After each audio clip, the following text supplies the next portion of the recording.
Hey, what's up YouTube? Welcome to another video by Ratchets and Wrenches, and today I'm going to show you how to remove and replace your front disc brake pads on this 1998 Audi A6. This pretty, replacing disc brake pads is pretty much the same for a lot of cars, at least similar to a great extent. So this this should probably help a lot of people out there looking to replace their front disc brake pads. Okay, so if you got noisy brakes but you're unsure whether it's coming from your front or rear brakes, here's a quick tip that will help you narrow it down. Basically get in the car, start the car, put it in gear, and then start driving. And once you get going, start applying your emergency parking brake gently. And if you don't hear anything, like us, that probably means that your rear brake pads are okay, but then you want to start applying the brakes by using the brake pedal. Let's pick up some speed first. Okay. Yeah, you guys, there you heard it. Actually, this is more, on this car it's more pronounced going backwards, so put it in reverse. There. So if you only hear it while you're applying the brake pedal, that means it's your front brake pads that need to be replaced. And if you only hear it when you applying the emergency parking brake, that means it's your rear brake pads that need to be replaced. Okay, so next we need to raise the front of the vehicle. I'm going to do it one at a time, but first step is going to be to apply your emergency parking brakes. Make sure the car is in park or in gear if you got a manual. Okay, next you want to raise the front one side of the car and place it on jack stands.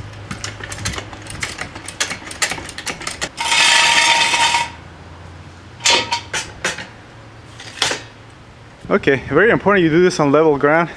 As you can see, I am not doing this on a level ground, but I don't have a choice right now because my garage there's a Chevy Monte Carlo in there that's waiting on parts.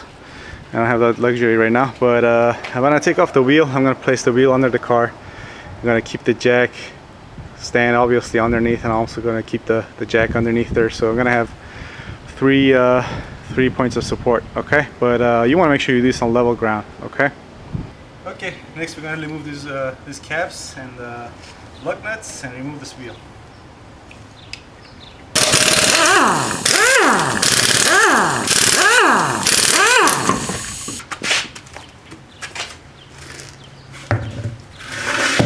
Okay, so with the wheel removed, we can have a closer look, and as you can see, our brake pads look totally fine, both this side, and you guys are not going to be able to see this, but there's plenty of meat on the other pad too. Okay, well, I think our my problem, the noise is coming from the left side. It could be a stuck slider inside this brake caliper, or maybe worn pad on a stock caliper or something.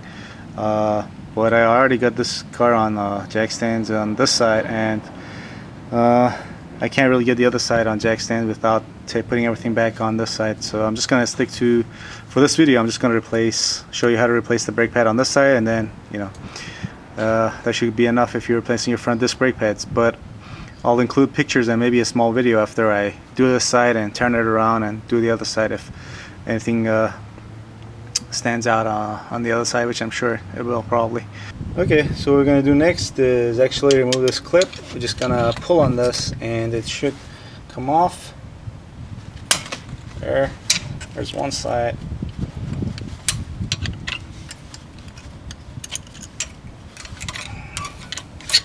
There's that side.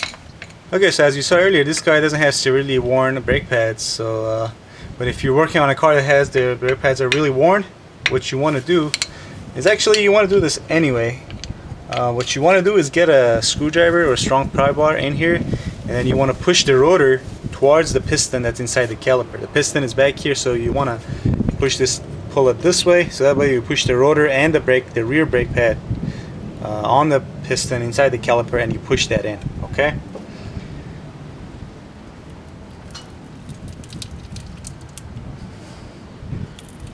You can actually hear the piston moving back, and as a result, you should have a loose rotor. That's gonna you know, that's going to help you when you go to put the new brake pads in.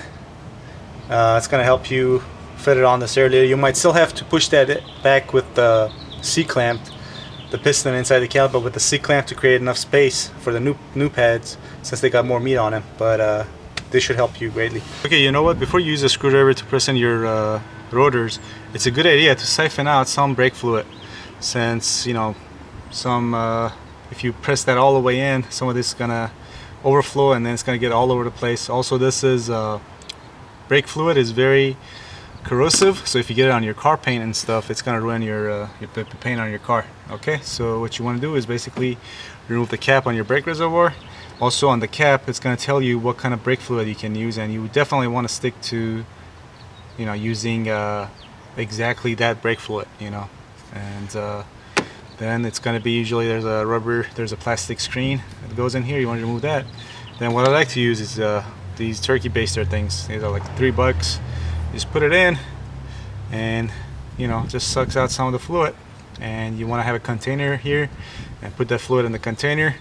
And when you put everything back together, you should probably just go ahead and add just new brake fluid. Okay, you can also just use this baster to completely do a brake fluid flush, which basically is removing all the fluid that's in the reservoir, which is most of the brake fluid in your braking system, and then refilling it with new brake fluid, and then bleeding the brakes. But that's for a separate video.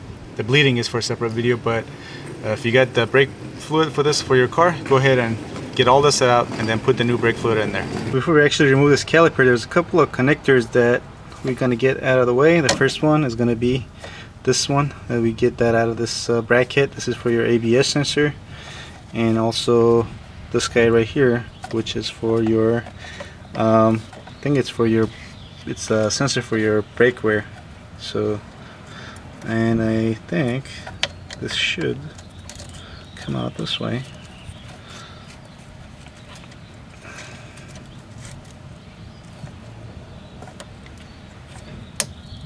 Okay, there's that. And this part, just slide that out. Yep, this attaches to your rear brake pad on this side. Okay. Okay, so now with those wires, those connectors and wires free of this bracket which attaches to your brake caliper, we're going to remove 2 bolts on the back of the caliper. They're both covered. They have these little plastic covers on, which I probably need a screwdriver to remove.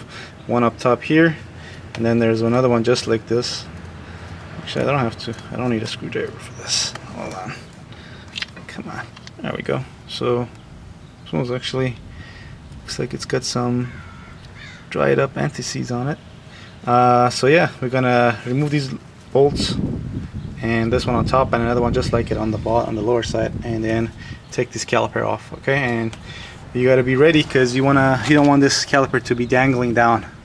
You want to have a way of supporting it. You know, use some bungee cords or wires or whatever to support it, so it's not dangling down by the brake line. Okay.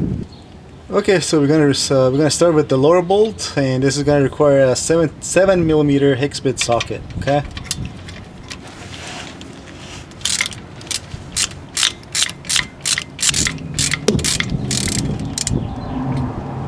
Okay, next we get the bolt on top.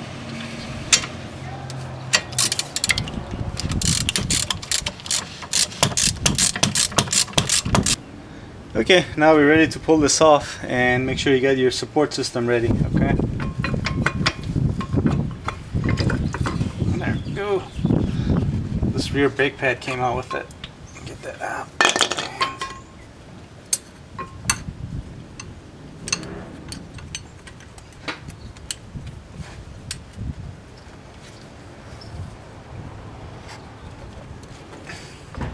There we go. Perfect. Now we're just going to leave that up there for now. Okay, and here's a closer look at our brake pads, and you know, whatever brake lubrication they put on this, it didn't work well. It's all completely dried up. Actually, there's no lubrication on this side either. They're supposed to loop this, both this side and the brake pads, because you know, as you can see, these sit on here like this, and they're always moving back and forth, and if you don't put any lubrication here and here, it's gonna make noise, as we're experiencing right now. So I'm thinking maybe that's all there is to it. They just didn't lubricate this properly. But this brake pad has also got a big old crack running right through it. So it does need to be replaced. So yeah, actually this video is not for nothing. We actually do need to replace these brake pads. These rotors, my rotors, they look okay. They got very, I mean, you can't really feel these with your finger. You might see it on camera, but these grooves are really minor. Also, if you're doing a brake job on a car that's been making noise for a while, you wanna actually remove this brake rotor and take it to your local auto parts store. They have a way of measuring it. It has to be a certain thickness. Also, if you're looking from the top and one side is really thinner than the other, that's a big warning sign. You need to replace that rotor probably, but you still want to take it to your local auto parts store and have it checked. If you need to replace this, you can. There's two bolts that hold you need to remove this bracket, and there's two bolts in the back that hold this in. You can probably just remove one completely and loosen the other one, and then slide this that way or up, depending which way you prefer, and then you'll be able to remove this and take it to your parts store to be checked. Also, I know some O'Reilly auto parts stores, they resurface these for I think 10 or 15 bucks per rotor. So you know, if you decide to resurface them, that's a good deal also. But I'm not going to deal with that, because both my brake pads and the rotor look good. It's just, I think they just didn't loop this up, whoever did this brake job last, and that's why it's making the noise. Okay, and here's a look at our new front disc brake pads. And now you want to, you know, put some lubrication on these. But where you want to put them is obviously where it's going to be riding on the bracket for the caliper, which is here, and then you want to put some lubrication on that too. But also you want to put it on the back where the caliper is going to be catching it, and you can tell where exactly you need to put it on the back of it just looking at your old part. This is where the caliper sits, and you want to put some lubrication on there. Okay, and as far as what kind of lubrication I'm going to use, I'm going to be using a synthetic braking caliper grease. I'm going to be using it on these, and also those bolts that attach the caliper to this bracket. They're kind of you need to take those out and loop those up, because your caliper also slides on that back and forth, which I'll show you in a second. But as far as lubrication goes, you know, Eric, the car guy who makes really excellent car repair videos on YouTube, he uses silicone paste, and that's what he recommends. You know, if you can get some, I recommend you do the same.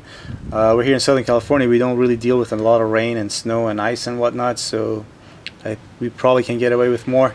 And I don't have any silicone paste, otherwise I would use that probably. But yeah, so if you can get some silicone paste. If not, this should do.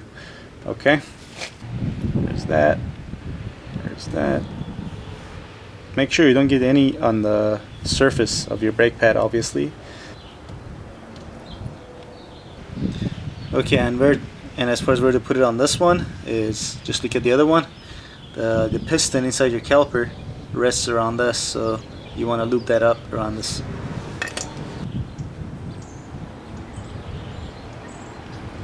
Okay, so what you want to do is get these bolts / sliding pins, I guess, out of the caliper. You just press them out, and this is what it looks like. What you will need to do is thoroughly use some brake clean and thoroughly clean this. It has to be really smooth as possible. These are not really dirty, they're not really worn either, but you want to clean it as much as possible, and then you want to apply grease. Get this all thoroughly greased up so it slides in and out inside the caliper freely. Okay,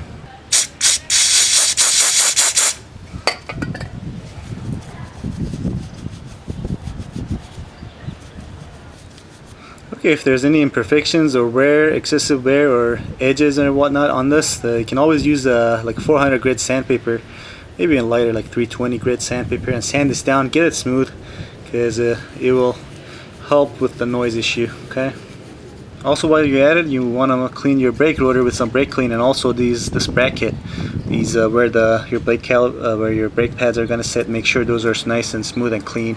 Okay.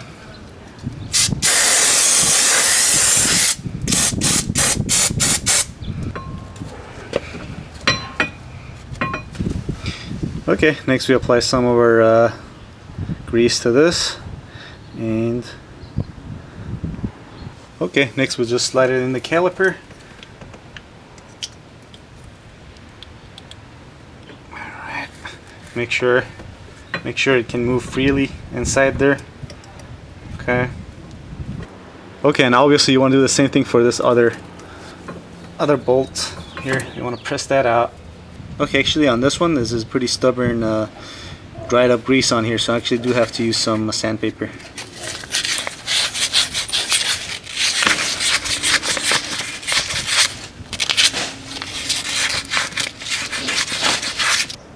Alrighty, nice and smooth. Now we apply our grease.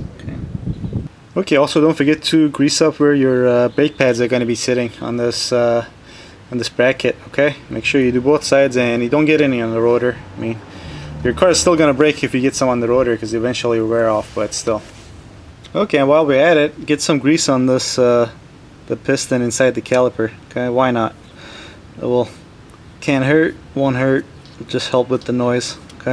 Okay, so it's time to put things put this caliper back on. First we're going to put our outer brake pad.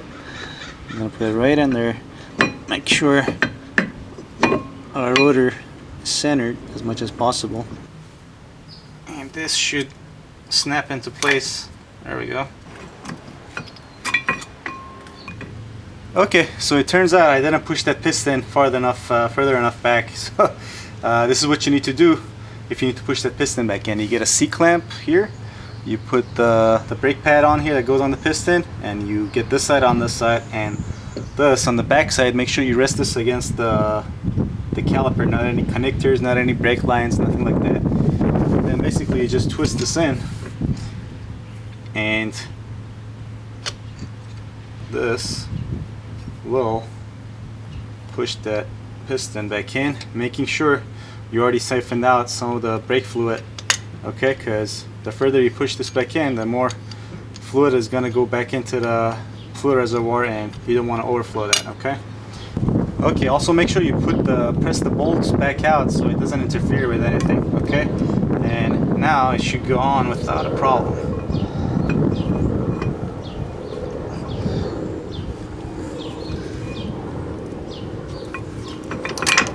Make sure the rear brake pads, it's resting on this bracket where it's supposed to rest. Okay, so with the caliper in, you want to come back here and start hand tightening these bolts. You want to make sure you hand tighten them first.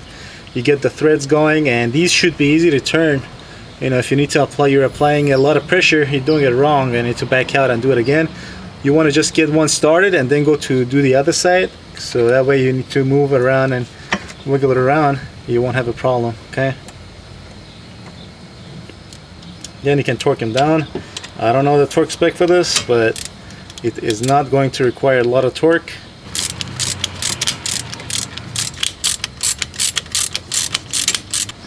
Okay, and don't forget these little dust caps for these. Press those in. Okay, so the rest of it is just self-explanatory. Reconnect whatever connectors we have and put the wheel back on. Then do the other side. But I'm gonna, my problem is probably on the other side, but I'm gonna stop this video right here and then turn the car around, do the other side, and then I'll capture on camera whatever issues there is with the brake pad or the caliper that's on the other side. Okay, so we ran out of sunlight, but I did manage to get this left side caliper off, and here's a look at the brake pads on this side. And as you can see, there's plenty of meat on these. In fact, these are they should be fairly new. But again, as you can see, there's absolutely no lubrication on these brake pads. There's none on the back and none on these corners where they sit on the bracket. And these look like they might have been slightly lubricated, but whatever they used, it has dried up, and it's pretty much it's not providing any lubrication at all. So yeah, basically gonna clean these up,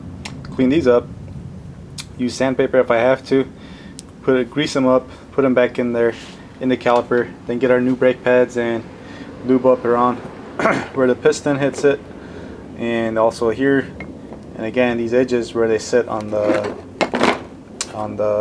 bracket, and throw them back on. And I think pretty sure we're gonna get rid of our annoying brake noise. Okay, so yeah, I'm just gonna stop this video now, but I'll come back when it's all done and we're ready for a test drive. Okay, so just got done replacing the left side pads too, and now it's time for the test drive.